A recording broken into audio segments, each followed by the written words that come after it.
Bum bum bum bum bum bum bum bum bum bum bum bum. The Peter Dislike Show. Bum bum bum bum bum bum bum. Please continue to pray for my art career and for my career in general by leaving a dislike on this channel. I really got to experience what it means to have a second career this week. Let's go back in time. 2 years ago, I was teaching at another college, Washington Technology University. They have since closed. I ran into a lot of toxicity there. Toward the end of my time there, a lot of times my paycheck was often bouncing and all that. And I put up with that. I came up with excuses for the school, if you can believe it. I had difficulty with students who wanted to walk all over me in terms of scheduling things. I still do, but I'm much more willing to put my foot down now. And then when the work was in person, I often had difficulty with students who really pushed my buttons. I was working at a tutoring center, and I had a difficult time with students who came too early. I talked about this in my last video. Oftentimes I only had 10-15 minutes of break, and students would come too early and really get on my nerves, but I would still work with them. And ever since I began my art career, I've noticed that I've been doing that less and less, because it's only one part of my career, right? And I can afford to take more risk, and often with more risk comes more reward, right? I get to have more space to myself. Earlier today, I had a colleague who wondered if I could fill in for him.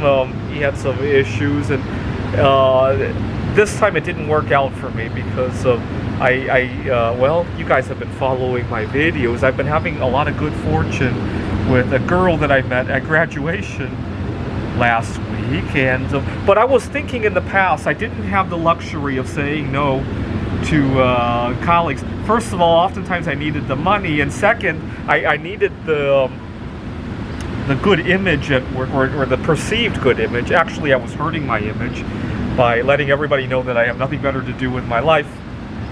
And often there was always this hope that, because obviously 2 years ago when I didn't have this girl that had just graduated, there was always this hope that if I help my colleagues, maybe they'll hook me up with the girl, right? And obviously it never played out that way, right? When I was at my last job at the college, I had a colleague who had an older sister who had long COVID, and she took some time off to take care of her kids.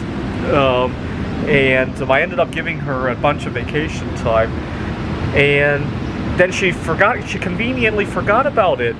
I mean, you got to remember, her older sister had type 2 diabetes. This was at the beginning of COVID. We didn't know what that implication was, right? I hate to sound insensitive here, but at the time she probably didn't know if she was planning a funeral, right? Nowadays, with the hindsight, we know that she has made a good recovery, right? But you can't base the feeling on hindsight, right?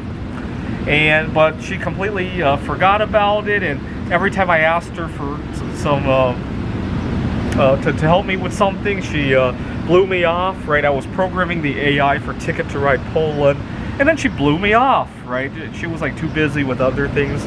Well, guess what? I was kind of busy when I helped her too. I put aside that I didn't complain to her, right? And so, you know, now that I have a second career, it doesn't seem to bother me to say no so much. It also doesn't seem to bother me to put my foot down. Earlier today, I had a student who was really pestering me about wanting to take the final early so that he could go home to his family or whatever the situation is. And none of the times that he wanted to take the final would work for me. And also the department kind of has a policy of not wanting people to graduate more than a week ahead of the schedule for various reasons. And I didn't let that bother me, right? you know, it's kind of like you go to a store and you might hear people whining about their favorite food not being available. It sounds bad, but most people don't let that get into their heads, right? Now when one of my students whines about the class, or my colleague complains that they have nobody to take care of their kids, yeah, it sounds horrible, but you know, I could disassociate myself from that now, right? So it's a really good feeling, and I no longer have to give away my stuff anymore, because that colleague who I gave the vacation time to, when you did the math, I gave her like the equivalent of 100 pounds of bismuth, right? I don't need to do that anymore, right? I can enjoy my wealth to myself, right? Whether the wealth be money or time or freedom or peace, whatever it is, right? I'd rather go enjoy that for myself, right? This is the Peter Dislike Show. Bum bum bum bum bum bum bum bum bum bum bum bum. The Peter Dislike Show. Bum bum bum bum bum bum bum.